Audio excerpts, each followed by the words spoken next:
Former military leader Ibrahim Badamasi Babangida has presented his autobiography, which chronicles his life's journey, especially as Nigeria's leader.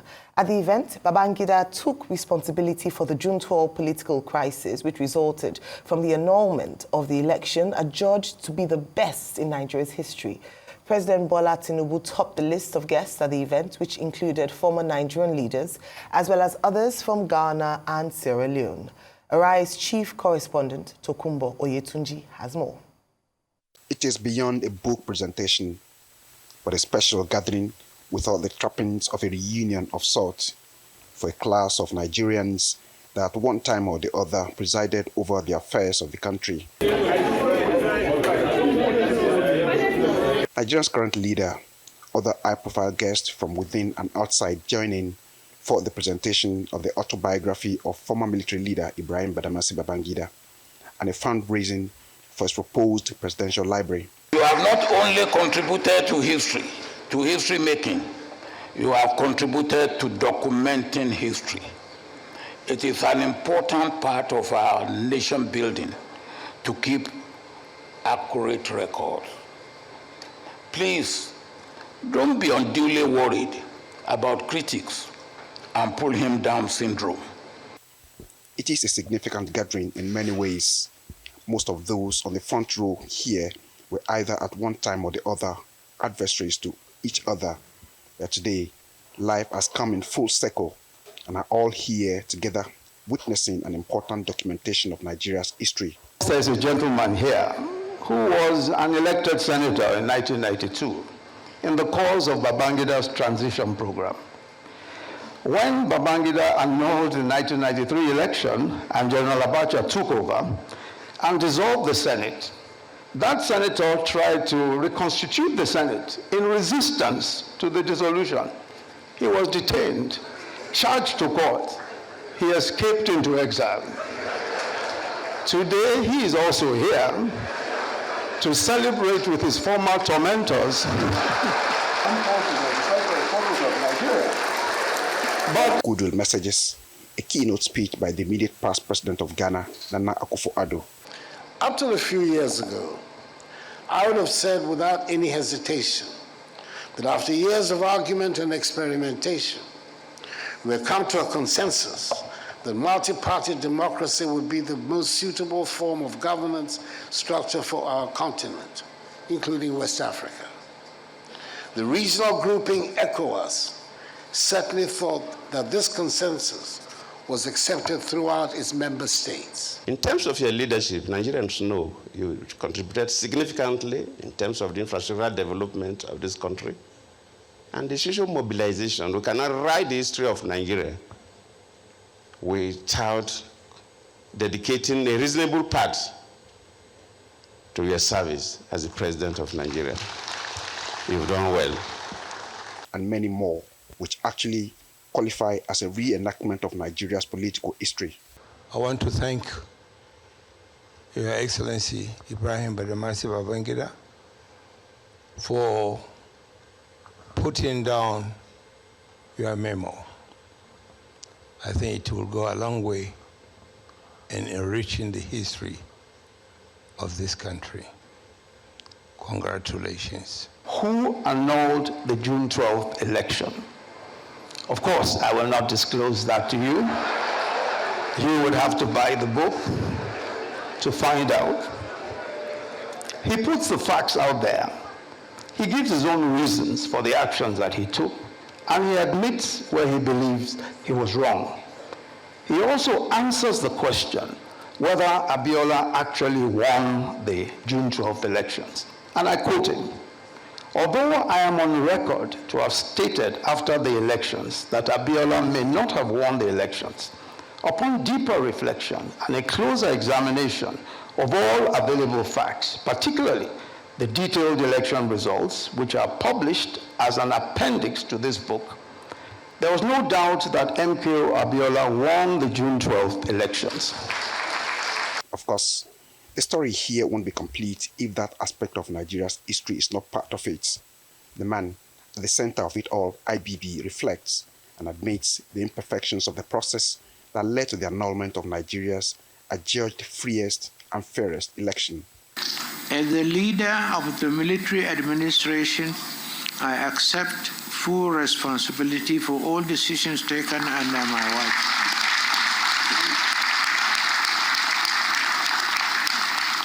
And June 12 happened under my watch.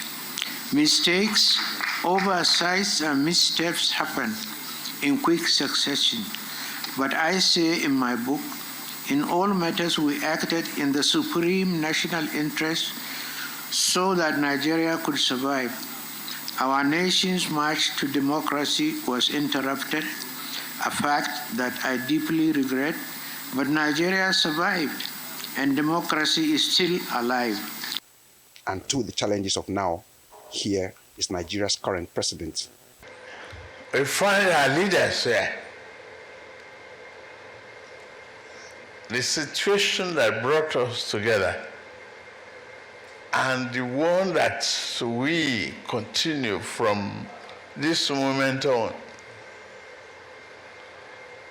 The revolutionary courage that brought leadership out to build our country. I'm glad that about what is happening in America and Europe, the contradiction that we are seeing now all over. What is it telling us? It's telling us to wake up. That's how this event ends, but it is one that is certain to start a new round of debates on Nigeria's journey to the current political dispensation. Tokunbo Oyetunji, Arise News. A Journey in Service, that's the title of the autobiography. By the way, this gathering was a gathering of who is who in terms of leaders, past, present. President was present. Were present there. Governors, an array of governors, political leaders from outside of Nigeria, and they all, if we're given the opportunity, had something to say and wanted to say something, but only if you could. And we heard some of the, I think, history-making speeches, if I dare say so, and some of the things that will define Nigeria's history going forward at yesterday's book launch. Professor Kila, let me start with you. Well, I think, so there are two things there. Number one is the book itself, the story of IBB. The story of IBB is the story of Nigeria, with all its complexity, paradox, absurdities, and ingenuity as well. Then yesterday, the declaration of protagonists of that story, i.e. present and past leaders. Let me take it from the story of Babangida himself. You know, so IBB, I say IBB is another way of saying Nigeria, because in one body, in one man, you have everything that is Nigerian. Entrepreneurship, ingenuity, creativity, a high level of corruption, a high level of manipulation and personalization of what not to be personalized. But there's also achievement in a lot of ways, because it is important to note that Mr. Privatization and Free Enterprise in Nigeria is actually IBB. For those of us who believe in all that, he's also Mr. Infrastructure. In a way, I've always thought that IBB, in terms of his date with history, is a man who won the lottery and lost his ticket. Because he could have been bigger than everything if only he had managed that June 12. Not because he was a saint before June 12, but because he had a lot more on the scale. I want us to imagine a scale on left and right. He had a lot of chance. The former vice president, in a very Cambridge way, I dare say, made that analysis saying, here comes somebody who was tormented to celebrate his tormentor. That's another Nigerian story. The way we deal with memory and history is amazing. And I mean amazing in the sense of something that is outside the extraordinary. In many parts of the world, and I think of countries that has gone through fascism, Nazism, these kind of people will never sit together again. That is the way, you know. In many parts of the world, you would have people who are pro-democracy, who are against democracy. I'll give an example. After Italy became a republic, after fascism, they made a law saying all those who are involved with fascism should not have a place in a democratic system. And And there was no gathering, and if you were seen with them, it was something very bad. So Nigeria beats that. I'm also very fascinated by the reflection of the past leaders that spoke. It is interesting to notice that every one of them, without exception, accepted the greatness of IBB in a way, starting from President Goodluck Jonathan to all the ones that spoke. So, and I think, this is the kind of thing that lets you realize how complex the story of Nigeria is. And there is a warning to people who are passionate about politics. We need to learn to find a way to do this politics without killing ourselves, without insulting ourselves, and without becoming enemies. Because the real protagonists, at some point or the other, tend to sit together. How do we manage passion and decorum is the question, is the bigger question that, I carry on as we sing. I think the trick is to focus on what matters. The trick. All right, okay. Professor Kila, thank you so much. I know that we have excerpts or a clip from the man himself when he was speaking. I think we should play that very quickly just to buttress the points you've made. Yes. This book, which chronicles my experiences, decisions, and challenges during our national service, tries to answer some of these questions from my modest perspective. My colleagues in arms and I presided over significant change and turbulent reform. We confronted monumental challenges in the economy, the polity, foreign affairs and defense, and security spheres of our national life. We surmounted obstacles, sought change from old ways, encountered unusual obstacles, and devised innovative solutions. We all thought to leave Nigeria a better place than we found it, often at a great personal sacrifice and in the face of significant challenges. I'm deeply aware of the inconveniences and sacrifices the public endured during this period, and I acknowledge and appreciate their resilience and commitment to progress. Although the reform caused inconveniences to our people, we built lasting national institutions, some of which are still in place today. Undoubtedly, credible, free, and fair elections were held on June 12, 1993. However, the tragic irony of history remains that the administration that devised a near-perfect electoral system and conducted those near-perfect elections could not complete the process. That accident of history is most regrettable. The nation is entitled to expect my impression of regret.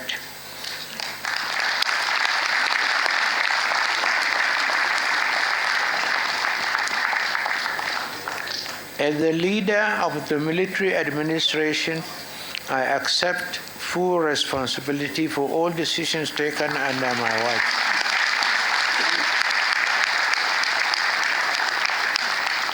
And June 12 happened under my watch. Mistakes, oversights, and missteps happen in quick succession. But I say in my book, in all matters we acted in the supreme national interest so that Nigeria could survive.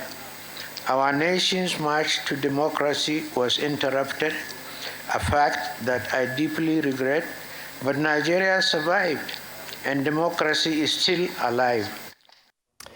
Maradona, the evil genius, the number of names that he can describe or has been used to describe him over the years. But you heard from him directly, and I hope you can watch the fuller speech because there are a number of things that he says, salient points there. But Professor Killer, you were just rounding off your thoughts. Yeah, I was rounding up, and this speech, as you anticipated, buttresses that point more than anything, that he encapsulates all these things. He takes responsibility for this, which shows that allow me to say some of us were right. He was wrong there, when we're trying to point out that this is not the way. Today, sorry. Viewers should notice that everybody was there except President Buhari, the former president. Everybody was there. I don't know if he didn't get the memo, or he was busy doing other things. But he was one person that wasn't there, and it would have been interesting to see. He sent a representative, though. He sent a representative. Others did it. This, I think it's a statement. He's not been there. He's just been Buhari, good or bad. Yeah. Right. Okay, so Rufai was right there where the action was happening, and that's why he was in Abuja yesterday, one of the reasons. So you can give us a clear picture, behind the scenes, what happened, what people didn't see, perhaps, if you're willing to, and then, of course, very importantly, some of the speeches that we heard yesterday, your take on those stories to dissect them. So I was not just only there. I'd read the book a couple of times before it came out. I was also reread it again yesterday because I knew this was going to come up. A great day for Babangida. It was his day in the sun. I'm not sure any event in recent times have had this array of leaders and also past African presidents. You had Ernest Bai Koroma there of Sierra Leone, and you also have Nana Akufo-Addo, who gave the keynote yesterday. The creme de la creme, the hall was packed out. A lot of people couldn't even get it. It was so packed out. Everybody wanted to be there, wanted to have a glimpse of this man. Going back to the speech he's made, he accepted responsibility, but a lot of people are going to take that in different ways. So what will people like Ambassador Musbao, that always calls on my regular radio show, that lost his sight in June 12, say? What would people like Owela Kemfa, that was on television this morning, said over 100 people were killed alone in Lagos, that he know that they went to count the bodies? What will happen to those ones? Awonyenko. So even when we talk about the legacy of June 12, the lives that were lost, the crime that was committed, also there will be many questions that will linger. That why was it because Abiola won the election? If Tofa had won the election, would they have annulled that election? Because the fear then, and the zeitgeist then, was the fact that, Abiola, very popular and everything, a lot of the military power check did fear that if he got in there, he knew them in and out. So they felt they were going to lose out. And Abiola had to constantly reiterate. So the annulment, was it an Abiola thing, or because they just wanted to annul? But all of us now know it was an Abiola thing. Also, the brave move, if you read the book, of publishing the election results. Because they actually published the election result out there. And Professor Henry Woso had passed recently, and these were the conversations he had. Another part in this conversation is the part of how the annulment was announced. In the book, he says it was Abacha's forces. He didn't know anything about it, but he took responsibility because he was commander-in-chief. Yes. A lot of people will say the buck stops with you. Absolutely. You take responsibility, yes, but what about other things that happened around that time? Because he well said it. He lost a lot of his friends. A lot of names were called. The Maradona name came from the fact that they had shifted the transition date many times forward and all of that. So there's been a lot of breakback. Unlike former Vice President Oshibajo did say yesterday, his story also encapsulates the story of Nigeria. If you read the beginning, how did he even get into the army? A Yoruba man that dedicated his life to education, something, or something, I forget his name now, was the one that at a tender age went to the north, started teaching, got fascinated about how he can grow the north. One of his students was Yakubu Gowon. And it was Yakubu Gowon that he brought to Babangida School, Bida Provincial, on the day they had career day. And they saw this fine gentleman officer. And most of them said, we would like to join the military. Look at the commonality. A Yoruba man impacting education in the north. In fact, that man is said to have taught most of the creme de la creme. He was Yakubu Gowon's teacher. He was Babangida's teacher. He was Abdul Salami's teacher. At least he taught nothing less than many presidents out of the north. So that's also Nigeria. And also, the back and forth of him and Audu, like he likes to call him, Abdul Salami Abubakar, that I'm 6 months older than you. Abdul Salami has finally agreed that he's 6 months older than him. The nicknames, Kukule, that they will call him and all of that, where he made, his decision to get married after I saw Yakubu Gowon's TV. Again, another Yakubu Gowon getting married because he had just sustained some injury in the war, and guess who he had to get married to? Maria. Yeah. And going forward, also other things he did. Also the twist that the tormentors are now seated together. Yeah. And that was Bola Tinubu. In fact, when President Bola Tinubu was giving his speech yesterday, he did say that he was one of the only people that did speak when Babangida was not ready to inaugurate the Senate. Yes. And he had very hard words for him. He thought he was going to jail, but Babangida shook hands with him. And we all know the story, how Bola Tinubu had to go on exile and all of that. It's easier said now, but I'm sure it wasn't easy for Bola Tinubu then, when he had to scamper and run for his life. Other things said about him, and this was where the business angle came, and you said it rightly, Professor Killer. He opened up the country for entrepreneurship. We will not be on air today if not for Babangida opening up the space in 1993. Making it possible for electronic media to be able to gain licensing and all of that. Before then, it was mostly government-owned. The banking sector you have in today, all the great reforms, it will not have been possible without Babangida. Many reforms in many sectors will not have been possible. Like you say, the czar of free market enterprise. All of that is there.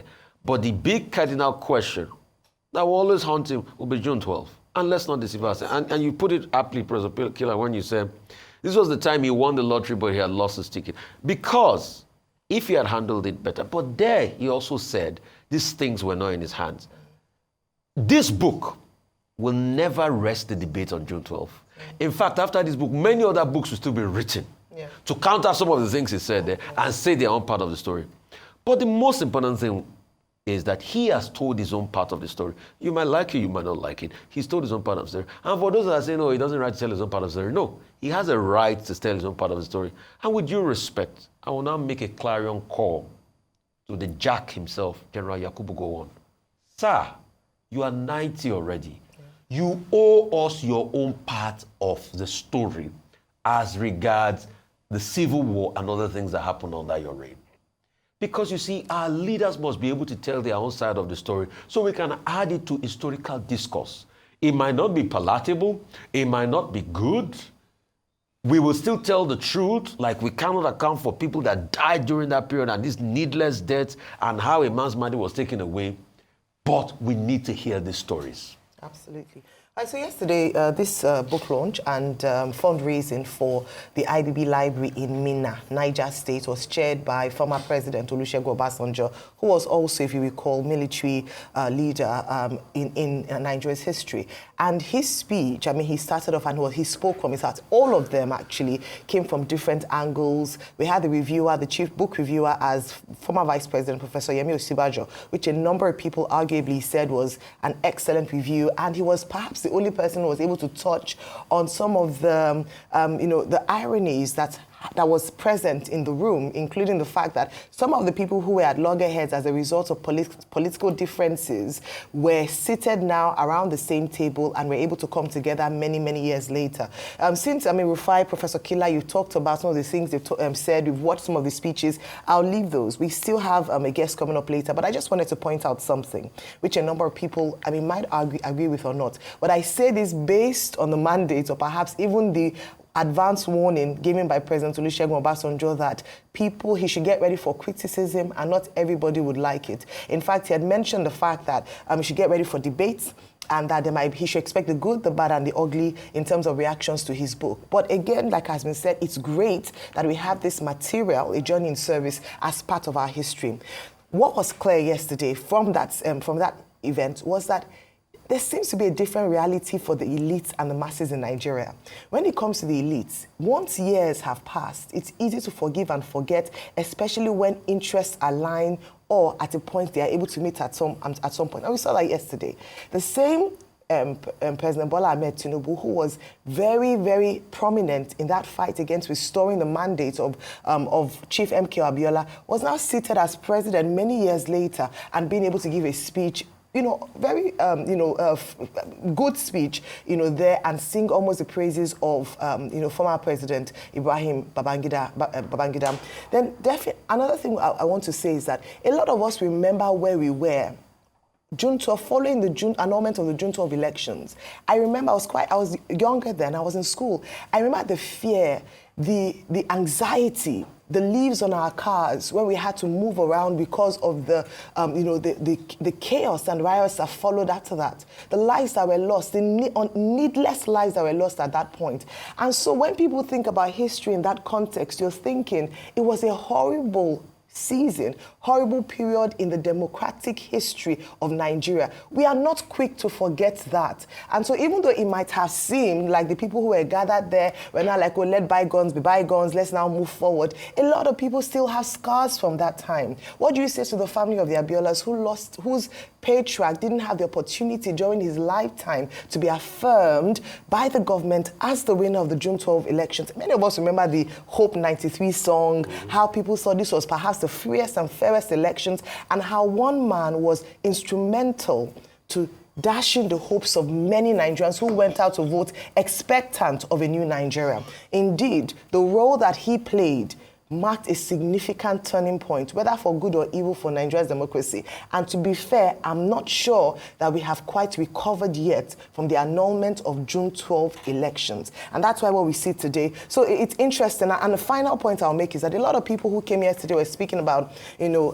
personally, how he had, how they were friends with him, how he had helped them. And the question I asked was, who was there to speak for Nigeria and Nigerians in terms of how he affected the nation of Nigeria? It was just about, oh, he helped me with this, he helped me, which is all well and good, but I think very importantly was him as a nation builder. And that's why I believe this book is a good read and should be in every library. And Nigerians must not forget our history in order to move forward properly.